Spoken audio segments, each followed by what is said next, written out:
నాకు ఈ మధ్యన వస్తా ఉంటే నువ్వు హైదరాబాద్లోకి ఎలా అడుగు పెడతావు, నీకు హైదరాబాద్లో ఏం పని, ఇది నేను ప్రత్యేకించి చెప్తా ఉన్నా. మీరెవరైనా నన్ను బెదిరించే వాళ్ళ మీ అయ్యే జాగీరా తెలంగాణ?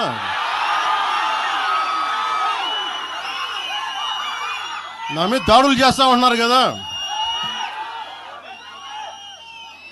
నాకు తెలంగాణలో బెదిరింపుల కంటే కూడా ఆంధ్రాలో బెదిరింపులు ఎక్కువ. నాకు తెలంగాణలో ఇంకా రానివ్వమంటారు నన్ను, ఆంధ్రాలో అయితే తల తీసేయనంటారు కోనసీమలో కొంతమంది.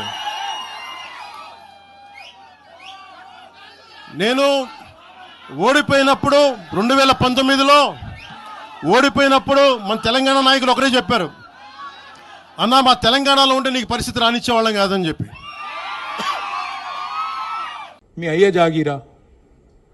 నేను ఒకటి మాత్రం పవన్ కళ్యాణ్ గారు గుర్తుపెట్టుకోవాలి, తెలంగాణ ఖచ్చితంగా తెలంగాణ భూమిపుత్రుల జాగీరు, తెలంగాణ భూమిపుత్రుల జాగీరే తెలంగాణ. ఇందులో ఎవరికి అనుమానం కూడా అక్కర్లేదు.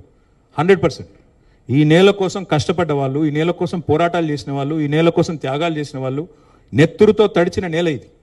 ముమ్మాటికి తెలంగాణ ఈ భూమిపుత్రులు ఇక్కడున్న 4 కోట్ల మంది జాగీర్ ఇది. కానీ మీరు రండి, ఇక్కడే ఉండండి, మీ కుటుంబాలు ఇక్కడే ఉన్నాయి, మీ వ్యాపారాలు ఇక్కడ ఉండండి, ఎవరొద్దన్నారు? 10-12 ఏళ్లలో ఎక్కడన్నా చిన్న సమస్య వచ్చిందండి? నేను అడుగుతా ఉన్నా, మా దృక్పథం ఎట్లాంటిది అంటే, వైజాగ్ స్టీల్ ప్లాంట్ను ప్రైవేటీకరిస్తున్నారు మోడీ ప్రభుత్వం అంటే మేము మద్దతు పలికాం. తప్పు ఇది మీరు చేస్తుంది, పబ్లిక్ సెక్టర్ అండర్టేకింగ్స్ని కాపాడాలని రిక్వెస్ట్ చేశాం.